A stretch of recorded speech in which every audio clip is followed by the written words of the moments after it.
accepter les participants. Très bien, on va poursuivre le cours. On s'est arrêté à Programmé à 9h. Oui. Voilà. Ce n'était pas programmé à 9h. Comment?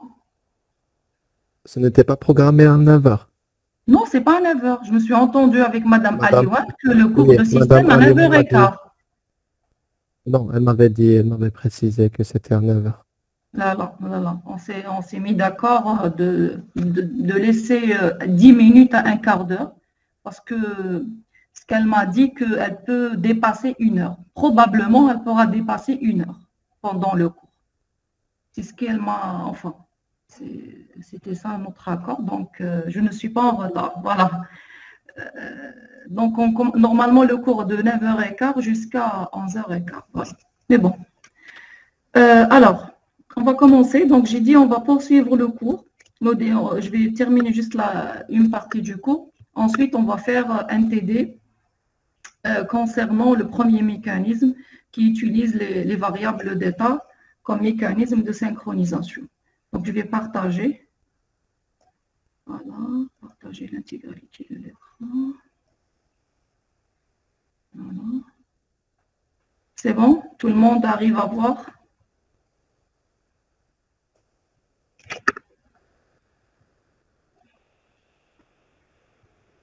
Oui, madame.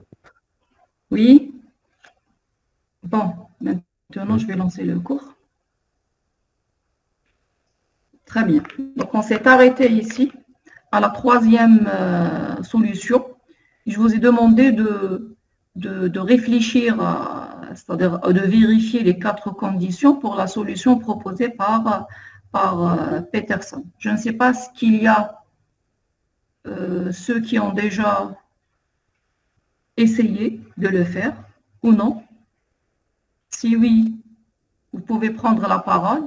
Sinon, on va essayer de le faire ensemble. Alors,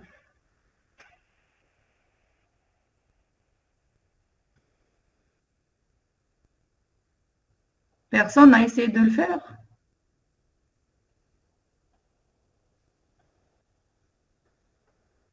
Allô, allô? Vous m'entendez?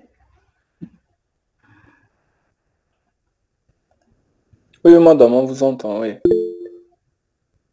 C'est pas grave si vous n'avez pas, si vous n'avez pas pu le faire.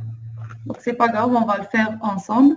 Mais s'il vous plaît, quand je demande de préparer quelque chose, vous avez la vidéo. Normalement, c'est facile d'avoir l'algorithme. Donc, si personne n'a essayé de le faire, on va le faire ensemble. Alors, je passe pour ne pas perdre beaucoup de temps. Alors, je vais mettre en plein écran. Voilà. Bon, le troisième algorithme, comme je l'ai dit la dernière fois, la séance passée, que c'est un algorithme qui combine entre le premier algorithme qui souffre de l'inconvénient que la progression n'est pas assurée. La deuxième solution, ou bien le deuxième algorithme, vient pour remédier à ce problème.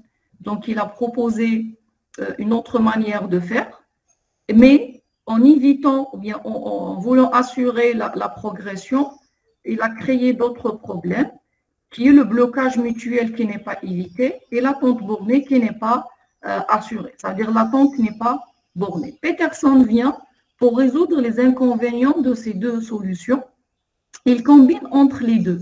Il dit que il garde la variable tour pour donner le tour à un processus donné, mais il garde aussi la variable drapeau qui nous donne l'état ou bien la volonté d'un processus. Est-ce qu'il veut utiliser la ressource ou bien il ne veut pas utiliser la ressource, ou bien s'il est en section critique ou bien il est en dehors de la section critique.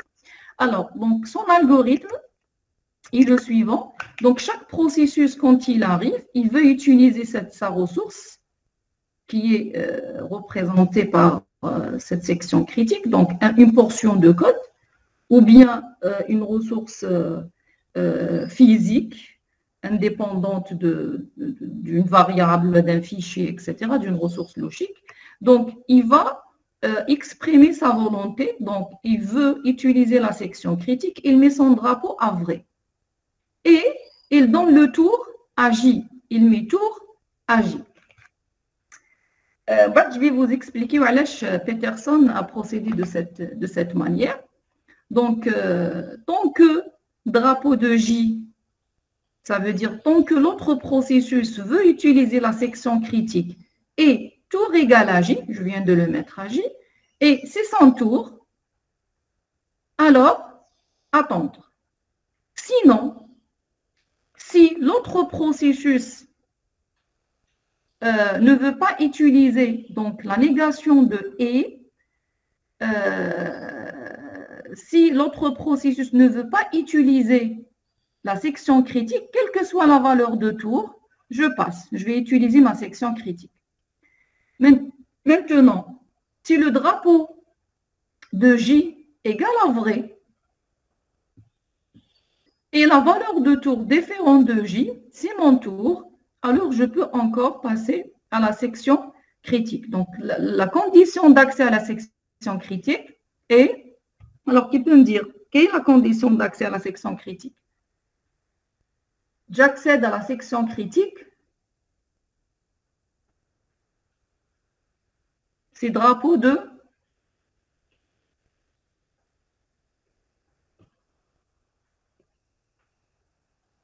مدام علاش تعاودي لا كيسيون وقتاش ندخلوا في سيكسيون كريتيك دوكا هادي juste je vais indiquer une chose. S'il vous plaît, d'habitude je fais des cours interactifs. C'est-à-dire, je peux vous donner la solution et passer, mais je veux que tout le monde, enfin pas tout le monde, mais la majorité participe, soit via le chat, soit via, vous allumez le micro directement, ils vont me donner la réponse. Alors, Abdraouf Lahnim dit que si drapeau de J est à faux, donc il dit que pour accéder à la section critique, quelle est la condition d'accès à la section critique? Il dit que drapeau de J égale à faux. Hadi wahda. Ou bien ou le tour. Ou le tour Différent de J. Différent de J. Différent de J. Très bien. Donc, c'est la négation, tout simplement. C'est drapeau de J égale à faux, ou bien tour égale à I. Très bien. En sortant de la section critique, il va juste mettre drapeau de I à faux. Et donc, il ne va pas changer la valeur de tour. Il va juste mettre son drapeau à faux pour indiquer qu'il ne veut pas utiliser la section critique. S'il veut l'utiliser, il va encore exprimer sa volonté et mettre tour à J, etc. Pourquoi il met tour à J? Ça veut dire qu'il donne le tour, le jeton à l'autre processus. En réalité, qu'il y a une intention derrière ça, sachant que, parce que c'est le même algorithme qui sera exécuté, si je suis le premier à mettre tour à J, l'autre processus, automatiquement, il va remettre tour à I. Je lui donne le jeton, par la suite, il va me remettre le jeton et je passe en premier. Donc, en quelque sorte, c'est un peu intelligent de la part de Peterson de faire ça. Et ça évite en réalité le blocage mutuel. Je donne tous les deux expriment leur volonté d'accéder à la section critique. Maintenant, c'est tour qui va trancher sur lequel qui va passer. Le premier qui change la valeur de tour, il passe en section critique. Donc, il donne le jeton à l'autre processus. L'autre processus fait de même. Il remet le jeton au premier processus et le premier passe en section critique. Donc, est-ce que l'exclusion mutuelle est assurée ou non? Donc, la condition d'entrée en section critique, on vient de le dire, c'est drapeau de J égale à faux, autour égale à I. L'invariant pendant la section critique, quelque chose qui ne change pas, c'est le drapeau. Chaque processus, son drapeau reste à vrai pendant la section critique, pendant l'exécution de cette partie. La valeur de tour change. Si PJ arrive pendant que PI est en section critique, il va changer son drapeau. Il ne touche pas au drapeau de I, mais il va changer la valeur de tour. La valeur de tour ou bien la variable tour, ce n'est pas un invariant, donc change durant l'exécution des processus. Maintenant, est-ce que l'exclusion mutuelle est assurée ou non? Tu peux me dire.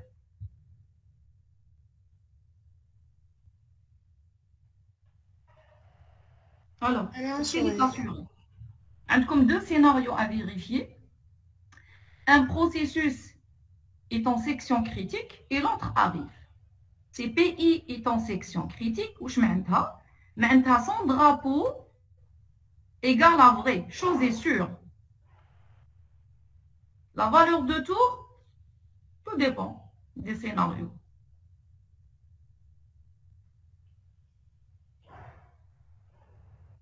Alors, Madame, oui, madame, si les deux processus arrivent en même temps, oui, c'est un scénario, oui.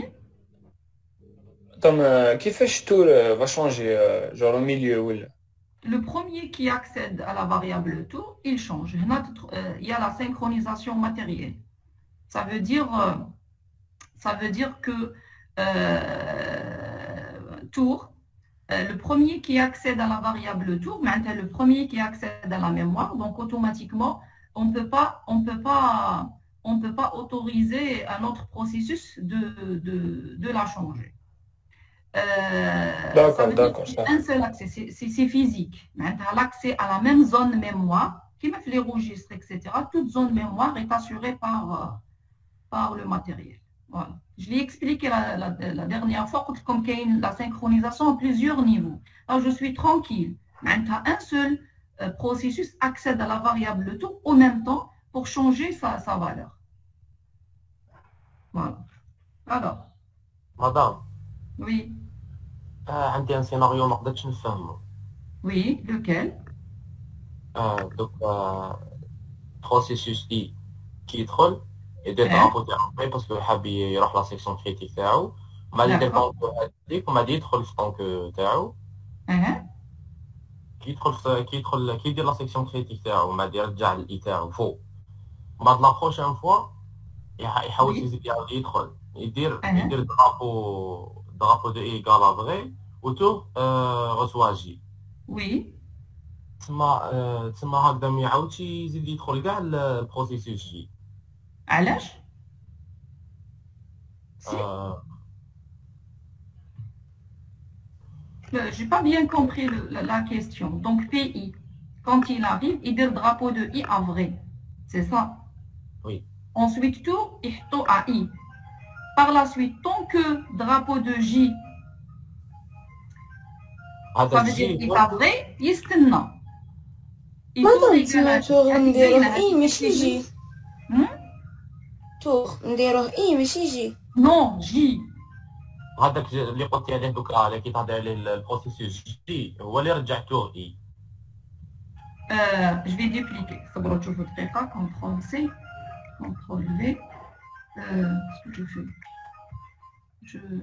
je sélectionne ça. Je vais dupliquer. Voilà. Et je duplique. Oups. Voilà.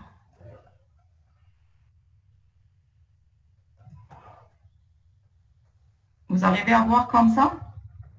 C'est bon? J'ai dupliqué. Voilà. Donc, pour le PJ, le code TAO, comment il va devenir? Drapeau de J égale à vrai, tour égale à I. Voilà, I. Et là, c'est I. Et là, c'est un J. Voilà. Donc, P de I, il met son drapeau à vrai. Et par courtoisie, il va donner le jeton à l'autre processus. Drapeau P de J fait de même. Il met son drapeau à vrai, kif kif. Par courtoisie, il va donner le jeton à l'autre processus. En faisant ça, un seul. La condition maintenant, vous me dites que je vais dire I pour PI. Tant que drapeau de J, tant que drapeau de J égale à vrai. Et ce n'est pas mon tour, j'attends. Ça veut dire quoi? Tant que l'autre processus veut entrer en section critique, et je ne possède pas le jeton, j'attends.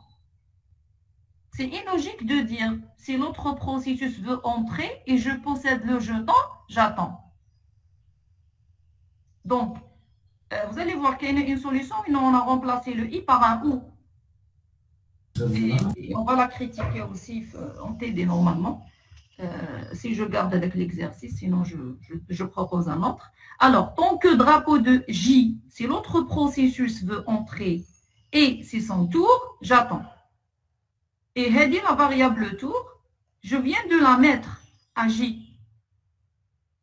Initialement, quand je teste, le P de J, mais il n'a pas encore remis tour à I, il a juste fait drapeau de J égale à vrai. Là, je vais boucler. En remontant, je trouve que après que PJ remet tour à I, je vais trouver que tour égale à I, je sors de la boucle et je rentre en section critique. Madame, Et donc, là, le tour tranche. Mais ils veulent accéder à la section critique.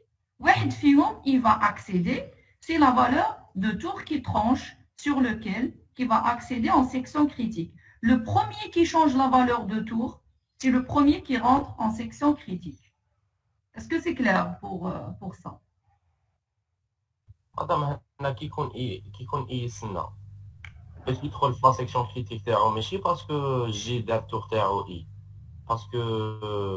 باسكو درابو دو جي رجعوه فوق هو كي يكون يبوكلي كيلقاه باللي فوق يدخل هذا ان كا كيكون وقتاش يكون درابو دو جي افو معناتها بي جي مازال il n'a pas encore demandé l'accès à la section critique معناتها il n'a pas encore exécuté هاد l'instruction يلقى drapeau de J à faux, parce qu'initialement, راهم كامل à faux. Donc, il va accéder à la section critique. Le tour, l'utilité de tour, c'est pour trancher. Le cas كل واحد فيهم, il veut utiliser la section critique. معناتها P de I, il a fait drapeau de I égale à vrai, ou P de J, il a fait son drapeau à vrai. Donc, en bouclant, en testant, tant que drapeau de J égale à vrai, oui, j'attends, mais jusqu'à quand? C'était ça le problème avec la solution précédente, avec cette solution. C'était ça le problème avec cette solution. C'est le blocage mutuel. Que l'ouahid fihom yidir drapeau de son drapeau à vrai, il met son drapeau à vrai. En arrivant, ils vont se bloquer sur cette condition. Je vous ai dit, Peterson a combiné les deux pour surmonter les problèmes. Et donc, en arrivant ici, il a gardé le drapeau. Si les deux désirent accéder à la section critique, comment trancher? Je connais trop la section critique pour enlever le blocage mutuel. J'utilise la valeur de tour. Et donc, ces tours, soit il passe à I, soit il passe à J. Et donc, il a opté pour cette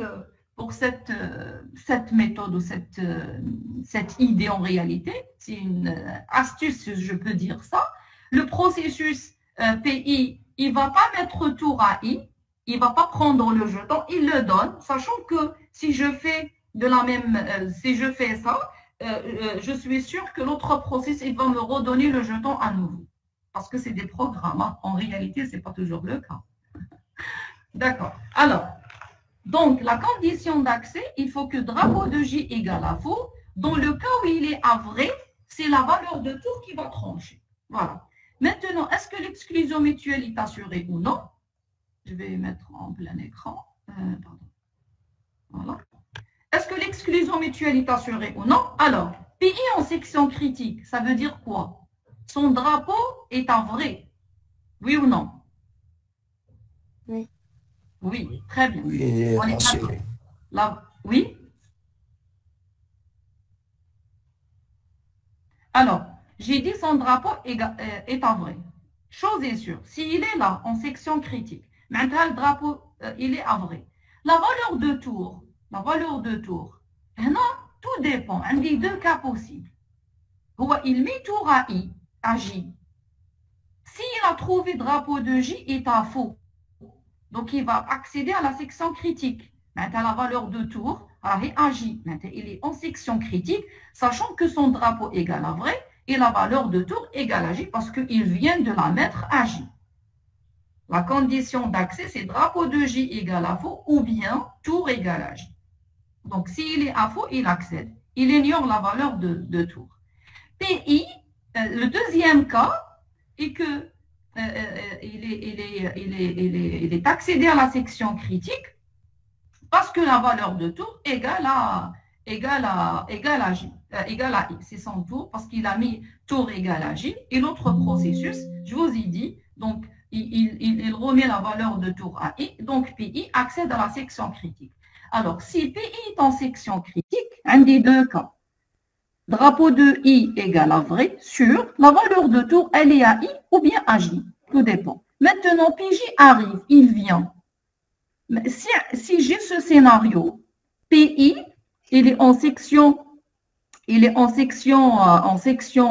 critique, donc soit il arrive seul, on prend le scénario, PI, il arrive, PJ, il arrive, soit PJ, il a terminé, il a quitté sa section critique, au PI, il a accédé, au PJ, il veut refaire encore une fois. L'essentiel, PI en section critique et PJ arrive. En arrivant, qu'est-ce qu'il fait? Il met drapeau de J à vrai, il met tour à I, il teste. Est-ce que drapeau de I égale à vrai? Oui. Est-ce que tour égale à I? Oui. Il est bloqué, il reste en attente. Donc, il va rester en attente jusqu'à ce que PI sorte de la section critique. Donc, les PI en section critique, son drapeau égale à vrai. La valeur de tour, soit I, soit J. PJ, en arrivant, il a remis la valeur de tour à I, ce qui permet de satisfaire la condition de blocage. Drapeau de I égale à vrai et tour égale à I. Donc, il reste en attente. Donc, on a l'instruction maintenant. PJ, il peut la section critique, il a quand la valeur de tour différent de I, il agit. Donc, pour ce scénario, l'exclusion mutuelle est assurée. Maintenant, le can il en même temps. Donc, drapeau de I à vrai, drapeau de J à vrai, les deux s'exécutent en même temps. Soit ont la même vitesse ou la même vitesse. Donc, la plupart du temps, on prend le cas où ils ont la même vitesse. Parce que le can, ils n'ont pas la même vitesse. Ils n'ont pas la même vitesse. Ils n'ont pas, pardon, la même vitesse. À ce moment-là, le plus rapide passe en premier. Maintenant, s'ils ont la même vitesse, instruction par instruction, si je peux dire ça, donc un seul processus accède à la section critique, c'est celui qui change la valeur de tour en premier. Le premier qui change la valeur de tour passe en section critique. Donc, l'exclusion mutuelle est assurée. Je pense qu'il y a des demandes.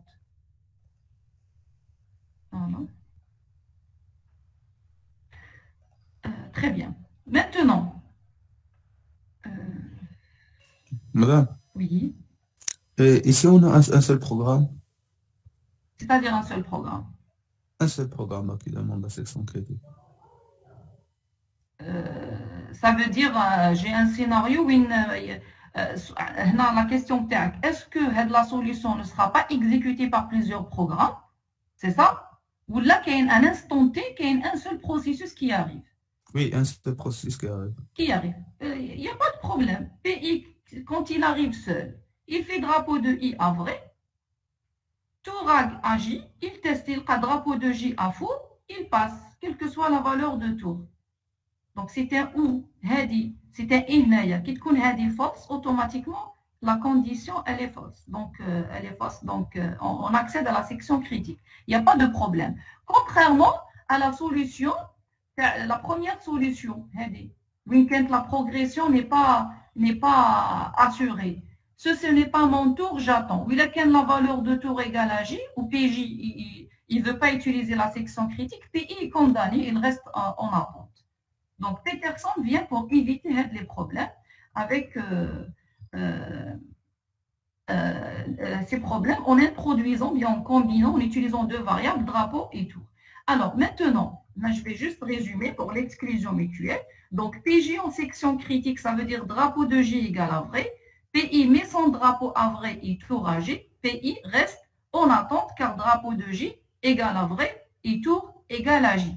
Maintenant, ces drapeaux, le fait que j'ai le drapeau de I ou de J à vrai, ça permet de bloquer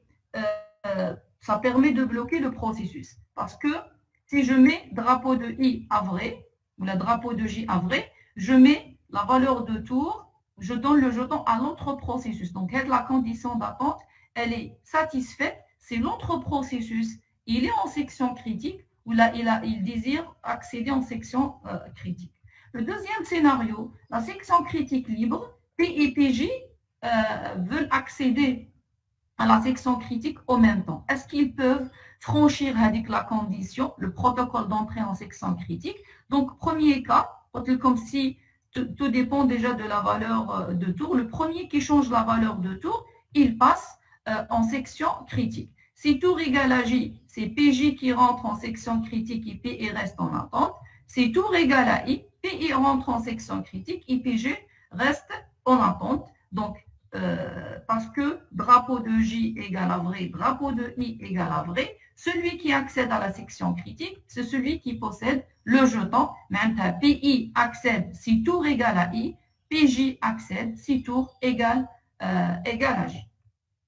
Très bien. Maintenant, pour blocage mutuel, il n'y a pas de blocage mutuel d'après ce scénario. Quand ils arrivent en même temps, la valeur de tour tranche sur lequel accède en section critique. Donc, le blocage mutuel est évité. La progression maintenant. Alors, PJ, loin de la section critique, pas venu ou bien sorti, et PI désire entrer en section critique. Risque-t-il d'attendre indéfiniment? Maintenant, il reste en attente, il ne peut pas accéder. Ou je pas venu. PI vient, il veut accéder à la section critique. PJ, il n'a pas encore demandé l'accès à cette section critique. Ouch ma'anta initialement, PI qui les deux drapeaux sont à faux. La valeur de tour, elle est à I ou bien à J. Initialement, on choisit une valeur aléatoire. Donc, PI, quand il arrive, il met son drapeau à vrai. Il met tour égale à J et il teste. Est-ce que drapeau de J égale à vrai? Non, parce que PJ ne désire pas, il est loin de la section critique.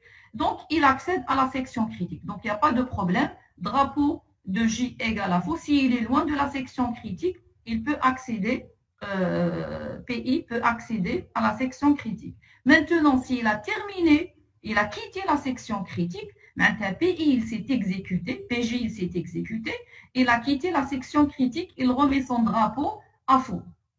En quittant la section critique, son drapeau sûr, il est à faux. La variable tour, elle est égale à quoi? Elle est égale à I. Parce qu'en entrant en section critique, il met son drapeau à vrai, le tour à I, il accède à la section critique. En quittant, il remet seulement drapeau de J à faux, et tour, elle est toujours à I. Donc, PI, quand il arrive, il fait son drapeau à vrai, il met tour à J. Par la suite, tant que drapeau de J égale à faux, donc il accède à la section critique.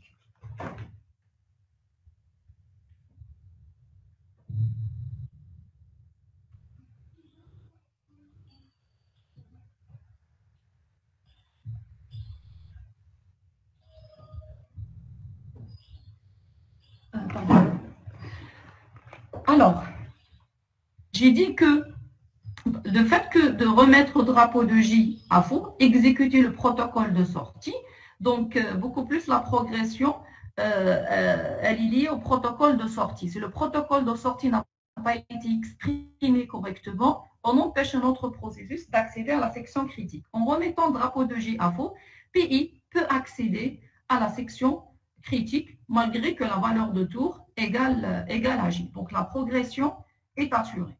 Donc, je résume ici. PJ quitte la section critique, il remet son drapeau à faux, ce qui permet à PI d'accéder. Deuxième cas, si PJ ne désire pas accéder à la section critique, pas venu, mais son drapeau initialement il est à faux, donc PI accède à la section critique, quelle que soit la valeur de tour. La condition, elle est suffisante pour permettre à un processus d'accéder. Le blocage mutuel maintenant, c'est quand un processus désire accéder plusieurs fois. Est-ce que avec le processus en attente, il reste en attente, dans une attente infinie, ou là non bornée. Donc PJ en section critique, voilà le scénario qu'on doit vérifier. et pays en attente. C'est le scénario. Maintenant, j'ai une attente, ou j'ai un autre processus en train d'utiliser la section critique. Est-ce que le processus qui est en attente restera en attente indéfiniment? Donc, PJ, la plupart du temps, là, on joue avec la vitesse des exécutions des processus. C'est la vitesse qui influe en réalité sur l'attente d'un processus. PJ quitte la section critique, maintenant, il désire accéder plusieurs fois. Il met son drapeau à faux et il désire entrer une autre fois. C'est ça le scénario. Maintenant, un des PI, je reviens en arrière, PI, il est bloqué ici. Donc, le drapeau de J égale à vrai et tour égale à J, oui, attendre. Il est bloqué là. PJ, il est en train d'utiliser sa section critique. En sortant, drapeau de J à faux, il veut encore accéder. Maintenant, il veut utiliser la section critique plusieurs fois. Est-ce qu'il y a une possibilité que PJ il utilise une infinité de fois la section critique sans permettre à PI d'accéder ou bien d'utiliser cette ressource dans sa section critique? Donc, PJ quitte la section critique, il désire entrer. Donc, premier cas, soit ils ont la même vitesse, soit ils n'ont pas la même vitesse. S'ils ont la même vitesse d'exécution, PI quitte la boucle et rentre en section critique. Ils ont la même vitesse. Ça veut dire quoi? PI, il est en train de tester.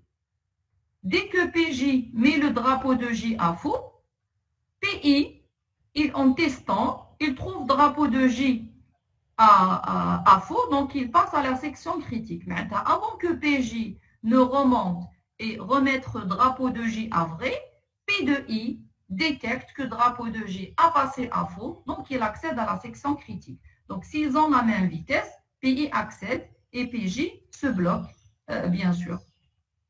Maintenant, s'ils n'ont pas la même vitesse, PJ est plus rapide que PI. Ça veut dire quoi? Il est plus rapide. Avant que PI ne remonte dans la boucle pour tester est-ce que drapeau de J égale à faux, cette fois, donc il va, PJ, il exécute drapeau de J égale à faux, il remonte, il fait drapeau de J égale à vrai, il met tour à J, ensuite il teste. Tant que drapeau de I, oui, à vrai, et tour égale à I, il se bloque. Maintenant, quelle que soit sa vitesse, il sera bloqué parce que volontairement, il a mis le tour à I, ce qui permet de débloquer P de I. Donc, si je résume, alors j'accepte juste votre camarade. Voilà. Alors, j'ai dit ici, le deuxième cas, si PJ est plus rapide, il remet son drapeau à vrai avant que PI ne constate que le drapeau de J est passé à faux. C'est ça le scénario. PI qui a la boucle, il va trouver toujours drapeau de J égale à vrai. C'est comme si avec la valeur de drapeau n'a pas passé de vrai à faux, de faux à vrai. PI reste en attente car drapeau de J égale à vrai et tour égale à J. Mais PJ va mettre la valeur de tour à I. Le fait qu'il va remettre la valeur de tour à I, PI sera débloqué, il accède à la section critique et l'attente bornée est assurée. Alors là, je voulais juste faire une remarque sur l'attente bornée. Mais si un processus, s'il accède plusieurs fois à la section critique, l'attente n'est pas bornée. Le nombre de fois, il doit être fini. Lequel il accède 1 million de fois à la section critique. À partir de là, il libère la section critique, l'attente n'est pas infinie, donc l'attente, on dit que l'attente est bornée.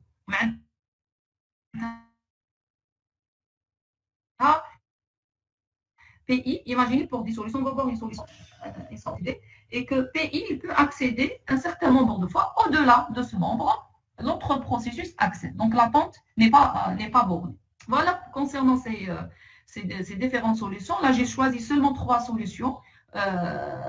Bien sûr, il y a plusieurs solutions proposées dans la littérature qui essayent d'assurer les 4 conditions de l'exclusion mutuelle. Et l'attente bornée, pour certaines solutions, ces solutions ont été acceptées malgré que l'attente n'est pas bornée. Parce que vous remarquez, c'est un seul scénario où le processus est vraiment plus rapide et le processus demande l'accès à la section critique une infinité de fois pour qu'on puisse tomber sur une attente non bornée. Et donc, ces solutions ont été acceptées parce que, comme c'est rare de tomber sur ce scénario, ils tolèrent d'avoir le petit inconvénient les solutions proposées. Cependant, ces solutions possèdent plusieurs problèmes, plusieurs inconvénients. Parmi les inconvénients, la généralisation à un processus. Le cas de la solution de Peterson, vous la généralisez trois processus, juste trois. Comment vous allez procéder? Pour drapeau, il n'y a pas de problème. Dites une case flot tableau. Le problème qui va se poser, c'est avec la variable tour. PI, quand il veut accéder à la section critique, il met tour égale à J, ou là il met tour égale à K, ou quand il y a une N, 20 processus, quelle est la valeur qu'il va mettre dans la variable tour? C'est ça le problème de ces solutions, c'est la généralisation à un processus. Pour deux processus, ça marche. Mais pour plusieurs processus, donc il faut revoir les solutions. Des fois, la révision des solutions pour supporter l'existence de plusieurs processus qui s'exécutent en parallèle, des fois elle est complexe, des fois elle est impossible de la réaliser. Le deuxième point, c'est la généralisation à cas exclusion mutuelle, mais à cas ressources. N'est pas réalisé. Impossible d'avoir ça. Soit il accède à la section critique, soit il n'accède pas. Imaginez la ressource demandée, elle autorise à deux processus d'accéder en même temps. La solution ne le permet pas. Elle permet seulement l'accès à un seul processus. On a les ressources à plusieurs points d'entrée. Et donc, j'ai donné l'exemple du parking, par exemple, la lecture de fichiers en même temps. Donc, on autorise à plusieurs processus d'utiliser la ressource en même temps, sans aucune crainte. Donc, mais le nombre est limité. Je laisse passer deux processus, P et PG. Le PK, un troisième, il ne peut pas accéder. Donc, la solution proposée ne permet pas d'autoriser ou bien d'admettre deux processus en section critique. Donc, la généralisation ou bien la cas exclusion mutuelle, le cas processus d'utiliser la ressource en même temps. Cas supérieur à cas, je bloque. La solution, la généralisation n'est pas prise en compte. Les solutions présentées sont valables seulement pour le problème de compétition. C'est un autre problème. Les processus soit sont en compétition, soit sont en coopération. Donc, il y a des solutions proposées seulement pour le problème de compétition. Pour la coopération, la communication entre processus, on ne peut pas les adopter comme des solutions au problème de synchronisation. Alors, le quatrième inconvénient, ces solutions souffrent de problèmes d'attente active. Regardez. Donc, le drapeau de J et tour égal à J fait rien, bouclé. C'est une attente active, ça consomme de la CPU. Et donc, c'est un temps perdu. Et donc, le processus HADA, il est soit en exécution au niveau du processeur, soit il se trouve en file d'attente. Fin de quantum, je le remets dans la file et je le relance après, mais pour exécuter une boucle vide, juste pour tester. Et on a dit l'attente active, c'est un inconvénient. On l'a vu le monoprogrammé. Et donc, autoriser un processus d'utiliser le processeur et perdre le temps du processeur juste pour exprimer une attente, donc ce n'est pas acceptable. Et donc, c'est un point un inconvénient qu'il faut encore surmonter. Alors, l'attente bornée, n'est pas toujours assurée, ce qui conduit au problème de famine. J'ai dit pour certaines solutions et pour d'autres, on peut tolérer. Le dernier inconvénient est tolérable, on peut accepter. Mais le problème, c'est par rapport à ces inconvénients, surtout la généralisation. Imaginez, vous avez créé un site web qui fait de réservation en ligne. Vous optez pour les solutions sans support matériel, variable d'état. La solution comme le site web, il autorise à 2 personnes, par exemple, d'utiliser le site en même temps. Au-delà, il ne peut pas. Et donc, c'est la généralisation à un processus. C'est limité. Ce n'est pas une solution qu'on peut adopter et l'exécuter ou bien l'utiliser pour résoudre tous les problèmes de synchronisation. Alors, la solution, qu'il y ait des solutions matérielles. Alors, les solutions matérielles, je vais terminer avec les solutions matérielles. On fait un TD, un exercice. On va traiter un exercice. Donc, il n'y a personne en attente. OK. Alors, j'ai dit qu'on termine avec les solutions. Les sémaphores, on le laisse pour la prochaine fois. Je vous laisse le temps de digérer ce qu'on a vu jusqu'à présent. Alors, parmi les solutions matérielles, ils disent voilà, j'utilise le protocole, des instructions ou d'attente active, etc. Avant d'entrer en section critique, je désactive, je masque les interruptions. Je fais là le masquage d'interruption. Masquer une interruption, je m'entends éviter d'interrompre le programme. L'interruption est retardée. Donc, il masque l'interruption avant d'entrer en section critique et il démasque l'interruption en sortant de la section critique. Mais le problème qui se pose est que le masquage d'interruption, c'est des solutions dangereuses.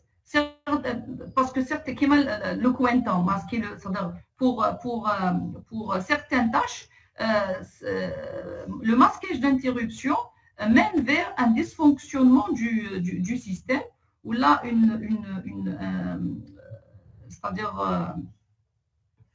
un dysfonctionnement du système, ou là, un retard dans l'exécution des tâches. Elle n'assure pas, le problème le plus important est qu'elle n'assure pas l'exclusion mutuelle en multiprocesseur ou la multicore. Le masquage d'interruption concerne uniquement le processeur qui a demandé l'interdiction.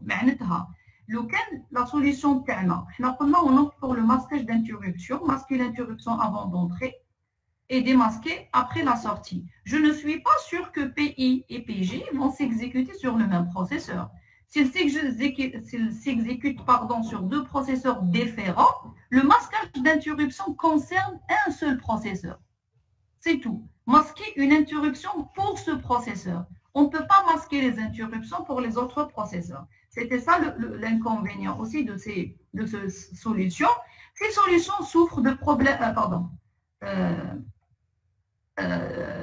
Donc, les autres processus vont être exécutés sans aucun problème sur les autres processeurs. Parce que le masquage ne concerne seulement, ou bien ne concerne que le processeur en question. Et donc, ils ont vite écarté cette idée. Ils ont proposé ce qu'on appelle des instructions spéciales. Quand il y a une demande. Voilà. Ils ont proposé des instructions spéciales, mais qui utilisent aussi le masquage d'interruption. Les instructions élémentaires, ce sont des instructions spéciales en assembleur, ce sont des instructions élémentaires exécutées par le matériel, qui permettent de lire et d'écrire le contenu d'un mot mémoire de manière indivisible. Mais on n'admet pas les interruptions lors d'accès à un mot mémoire, soit en lecture, soit en écriture. Lorsqu'un processeur exécute ces instructions, il verrouille le bus de données pour empêcher les autres processeurs d'accéder à la mémoire. Le masquage d'interruption concerne seulement le processeur en question. Les autres, ils peuvent accéder. Ils ont pensé à une idée de verrouiller le bus mémoire. Donc, il utilise la variable à un moment donné pour empêcher les processeurs d'accéder à la mémoire durant l'exécution.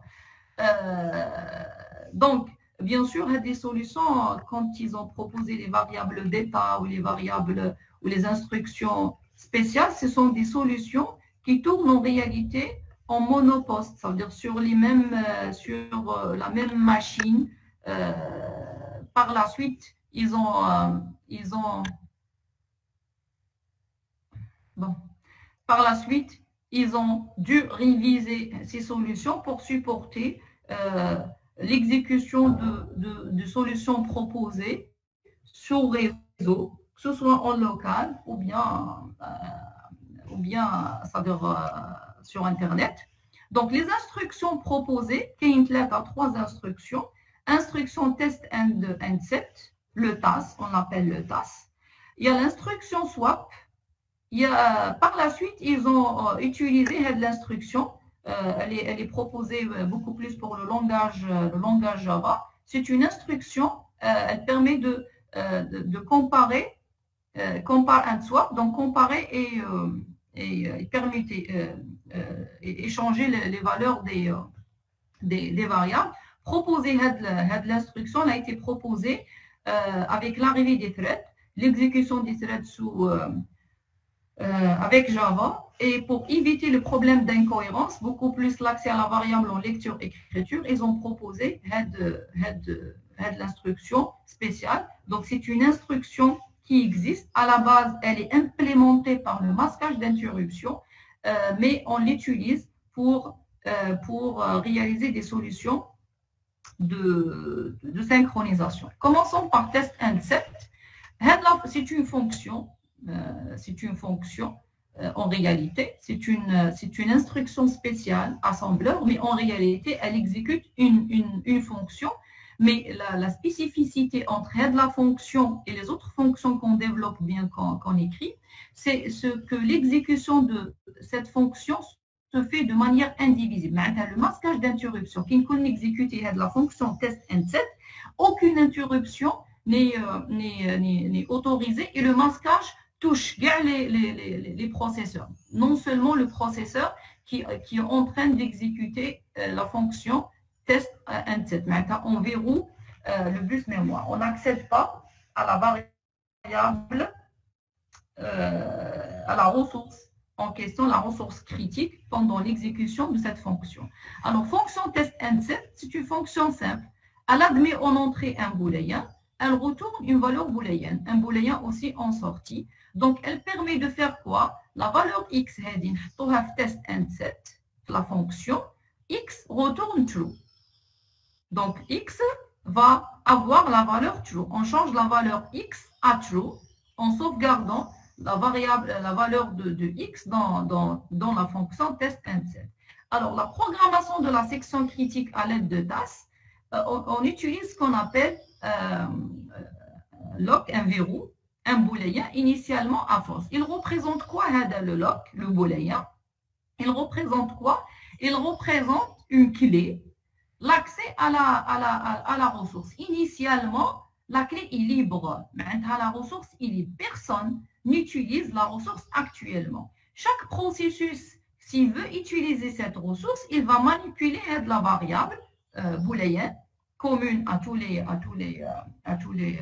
processus, sauf qu'ils peuvent utiliser la variable lock en entrée break. Maintenant, ils peuvent lire, et c'est la test and set qui permet de changer sa valeur à vrai, beaucoup plus, à vrai, si la ressource est libre. En sortant, il va remettre cette variable lock à false. Donc, chaque processus, il va appeler la fonction test and set en lui donnant lock. Initialement, elle est à false. Donc, en appelant la fonction, tant que la fonction retourne vrai, j'attends. معناتها si x, c'est lock égale à faux, test and set va retourner faux. Mais x, le lock, il va passer à vrai. Et je passe. Maintenant, le premier qui trouve lock à false, il passe. Le prochain, quand il arrive, PI, PJ ou les PK, etc. Donc, la généralisation d'un processus est permise. Tant que test and set, il va appeler la fonction avec lock, mais lock a passé à true. Et dans ce cas, il va boucler. Tant que la fonction retourne true, un vrai, j'attends. En sortant de la section critique, bloc va passer à false. Donc, pardon. Maintenant, vous allez me dire que Hada il change ou Hada il change à vrai ou Hada il change à faux. Il n'y a aucun problème parce que lors de l'exécution de la fonction test and set, elle change x, la valeur de x par vrai.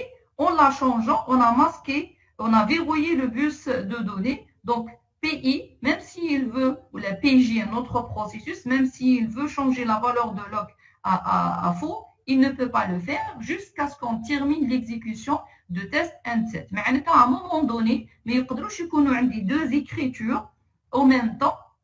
Je peux autoriser à plusieurs lectures en même temps, et je ne peux pas admettre lecture-écriture ou bien écriture en même temps. Donc, la fonction task, elle permet donc elle permet d'assurer donc l'exclusion mutuelle quant à l'accès à la ressource en verrouillant le bus de données pour ne pas accéder à la même variable en même temps. Alors, une autre fonction sur le swap, je ne vais pas donner l'implémentation, c'est un exercice que j'ai donné en série, vous allez l'utiliser. Donc, la procédure swap, c'est une autre instruction, elle permet de faire juste une permutation. Elle admet ce n'est pas une fonction comme le test ANSAT, elle ne retourne rien. Donc, elle permet d'admettre deux variables en entrée de type booléen. Elle utilise bien sûr une variable temporaire booléenne. Donc, elle permet d'échanger les valeurs. La valeur de x passe à y, la valeur de y passe à x. Maintenant, c'est un exercice que j'ai donné en série. Vous allez réfléchir comment utiliser la fonction, bien la procédure, swap pour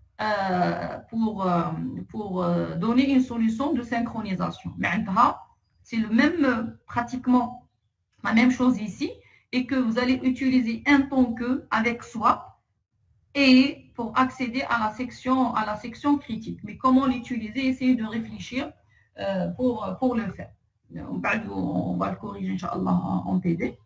La dernière instruction, ou bien la dernière instruction spéciale, c'est le compare and swap, le CAS. J'ai dit, particulièrement, elle est utilisée par Java et elle est utilisée pour un scénario bien déterminé. C'est pour l'incrémentation, bien la modification d'une variable, la valeur d'une variable par plusieurs threads.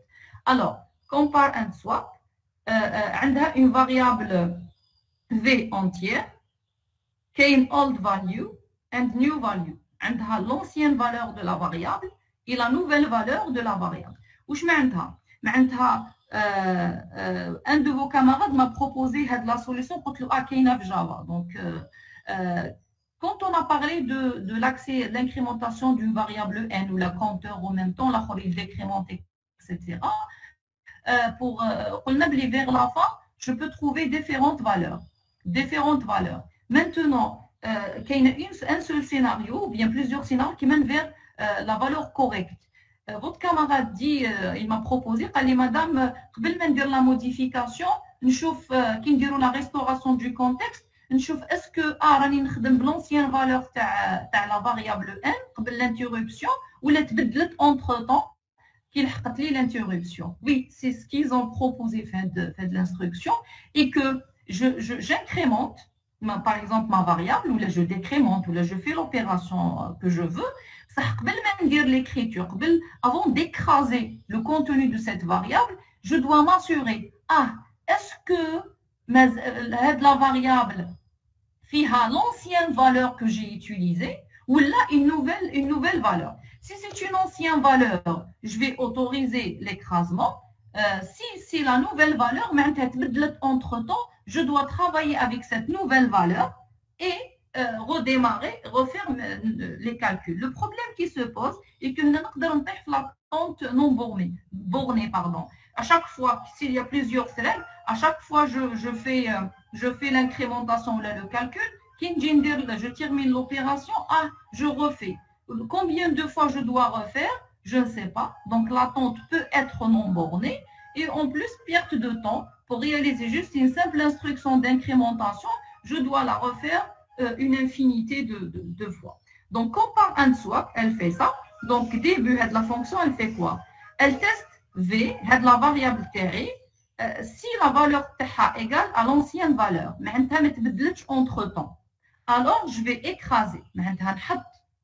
La nouvelle valeur TRI, la variable, et j'appelle compare and swap. Compare and swap, نحط فيها true. معناتها elle retourne true. Sinon, je mets false. معناتها si la valeur n'a pas été changée, je modifie la valeur, je mets à true, comme quoi j'ai modifié la valeur. Si j'ai trouvé que la nouvelle valeur, la valeur de V est différente de l'ancienne valeur avec laquelle j'ai travaillé, je ne mets pas de modification et je dis elle retourne fausse. Maintenant, comment l'utiliser? L'implémentation de un programme, on la variable val que j'incrémente. Un autre processus, ben là qu'il décrémente. L'autre processus, il fait division, etc. Donc, pour cet exemple, comment utiliser swap? Le programme, comment je modifie le programme TRI va être exécuté de l'instruction. C'est une instruction qui pose problème lorsque plusieurs processus l'utilisent en même temps. On a un protocole d'entrée, on dit un protocole de sortie. Avec les instructions spéciales, compare, on va la voir TD, et la dernière est dit compare and swap. Comment l'utiliser? Je ramène la valeur de val, old val, je l'ancienne valeur, une variable. J'appelle la fonction swap. Je mets la valeur, la variable val, je mets l'ancienne valeur, ou je mets la nouvelle valeur. La nouvelle valeur pour moi, c'est une simple incrémentation. Old val plus 1. Une autre fonction, je fais par exemple soustraction, je fais moins, division, une expression, avant, une variable, ensuite j'appelle la fonction avec la variable, l'essentiel. Donc, on dit la valeur, la variable, l'ancienne valeur de la variable et la nouvelle valeur que je veux modifier. Si elle retourne fausse, je fais quoi? Je restaure. Val, old val, نعاود نخدم. واش قلنا على compare and swap? Si V, la variable TRI, ما فيهاش l'ancienne valeur, معناتها تبدلت entre temps, je retourne fausse. معناتها j'ai pas pu mettre la mise à jour, la modification de la variable. Donc tant que compare and swap me retourne fausse, à ce moment-là, je remets, نجيب la nouvelle valeur تاع val, نحطها في old val et je travaille. Et j'appelle la fonction compare and swap pour mettre à jour ma variable. Si elle retourne, entre-temps, il y a des threads ou bien des processus qui sont en train de s'exécuter. Le premier qui franchit compare and swap, il va pouvoir changer cette variable. Et donc, à un moment donné, je ne sais pas combien de tentatives je vais faire pour pouvoir incrémenter cette variable. Ça permet de résoudre le problème d'exclusion mutuelle, mais vous allez voir qu'il y a une perte de temps. À chaque fois, je dois tester et comparer, c'est-à-dire à quel moment je vais faire l'incrémentation, je ne sais pas, c'est-à-dire le temps d'attente n'est pas déterminé. Donc, il y a des instructions spéciales. C'est vrai que c'est des solutions qui fonctionnent pour un nombre indéterminé de processus. Regardez, mais qu'est-ce que la variable tour ou l'identifiant du processus? Le nombre de processus n'est pas limité. N'importe quel processus peut s'exécuter sans se soucier de combien de processus qui sont en exécution. La généralisation, le problème des mécanismes avec variable d'état ne se pose plus. Je peux avoir une infinité de processus, plusieurs processus qui s'exécutent en parallèle. Ces solutions, par contre, souffrent de problèmes d'attente active. Tant que l'instruction spéciale me retourne une valeur, fausse ou l'autre tasse ou bien compare retourne vrai, j'attends. Donc c'est une boucle, c'est une attente active. C'est une attente, malgré que ce n'est pas une attente active. Regardez, parce que je restaure la valeur, je ramène la nouvelle valeur de valeur et je recalcule, mais je refais la même chose. qui dit la même chose, ça veut dire que c'est une perte en réalité de temps. Alors, l'attente n'est pas toujours bornée, n'est pas toujours assurée. Il y a le problème d'attente bornée qui est toujours posé par ces instructions spéciales. Jusqu'à quand je dois refaire le test pour pouvoir juste incrémenter une simple variable. Et donc, il y a perte de temps s'il n'y a pas une infinité de fois. Vous imaginez qu'un processus PJ, il incrémente ou il utilise la variable Hadival, ou quand il utilise le code Tero, qui a une boucle infinie, ou là, il a fait une erreur le code Tero, ça ne se termine pas. Et donc, le processus, il restera bloqué parce qu'il n'a pas pu, exécuter ou il n'a pas pu modifier la valeur de val. Maintenant, pour résoudre tous ces problèmes, ils ont proposé les sémaphores. Donc, je ne vais pas introduire les sémaphores aujourd'hui. Je laisse, on va faire un TD. Donc, les sémaphores viennent pour résoudre tous les problèmes posés, que ce soit par les variables d'état ou là les variables ou là les instructions spéciales. Alors, s'il vous plaît, alors on prend juste une petite pause de 5 minutes, le temps que je vous envoie la série et on va faire TD juste après. D'accord? Oui? D'accord. Oui, D'accord, maintenant. très bien. Juste 5 minutes, le temps que je vous envoie la série par mail et on travaille après sur cette série. OK, je vais juste arrêter le partage.